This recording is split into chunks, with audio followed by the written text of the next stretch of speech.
அன்பு நண்பர்களே, அனைவருக்கும் அன்னை சமையல் உமாவின் அன்பான வணக்கங்கள். இன்றைக்கி அன்னை சமையலில் பார்க்க போகிறது ஹெல்த்தியான பாயாசம் ரெசிபி, கோதுமை ரவா பாயாசம். வாங்க எப்படி செய்கிறதுன்னு பார்க்கலாம். கடாயில் தேவையான அளவு நெய், கொஞ்சம் முந்திரி, கொஞ்சம் பாதாம், தேங்காயை இது மாதிரி பீசஸாக கட் பண்ணி சேர்த்துக்கலாங்க. இப்போ இதெல்லாத்தையும் நல்லா வறுத்துக்கலாம். தேங்காய் இது மாதிரி பீசஸாக கட் பண்ணிங்கன்னா டேஸ்ட் ரொம்ப நல்லா இருக்குங்க. அடுத்தது கொஞ்சம் திராட்சை சேர்த்துக்கலாம்.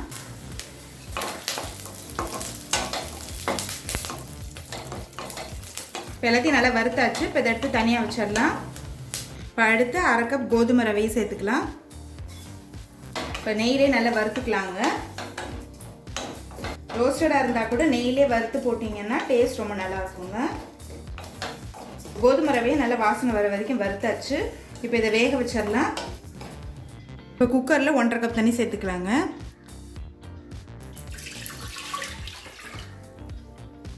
கோதுமை ரவை கடாயில் வேகிறதுக்கு லேட் ஆகும், அதனால் குக்கரில் வேக வைக்க போகிறேன். இப்போ வறுத்து வச்சுருக்க கோதுமை ரவையை இதில் சேர்த்துக்கலாம்.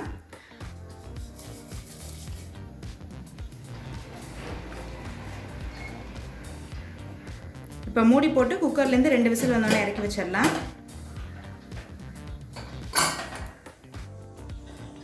இப்போ கோதுமை ரவை வேகிறதுக்குள்ளே நம்ம வெல்லத்தை கரைச்சிக்கலாங்க. 1/4 கப் தண்ணி. இப்போ வெல்லம் நல்லா கரையிற வரைக்கும் வெயிட் பண்ணலாங்க. இப்போ வெல்லம் நல்லா கரைஞ்சிருச்சு. இப்போ இதை வடிகட்டி தனியாக எடுத்து வச்சிடலாம். இப்போ குக்கர்லேருந்து 2 விசில் வந்துருச்சுங்க. கோதுமை ரவை பாருங்கள் நல்லா வெந்திருக்கு.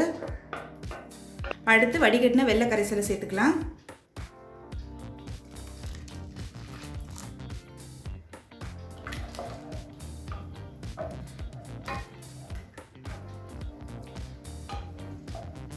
வெள்ளம் சேர்த்துட்டு ஒரு 2 நிமிஷம் ஸ்லோலே இருக்கட்டுங்க.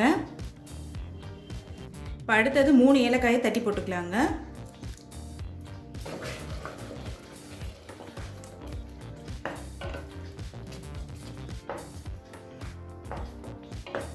இப்போ அடுத்து நெய்யில் வறுத்து வச்சுருக்க எல்லாத்தையும் சேர்த்துக்கலாம்.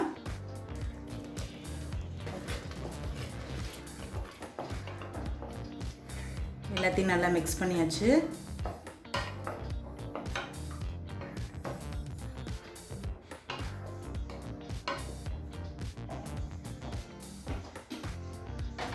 இப்போ ஸ்டவ் ஆஃப் பண்ணிவிட்டு 1/4 கப் தேங்காய் பால் சேர்த்துக்கலாம்.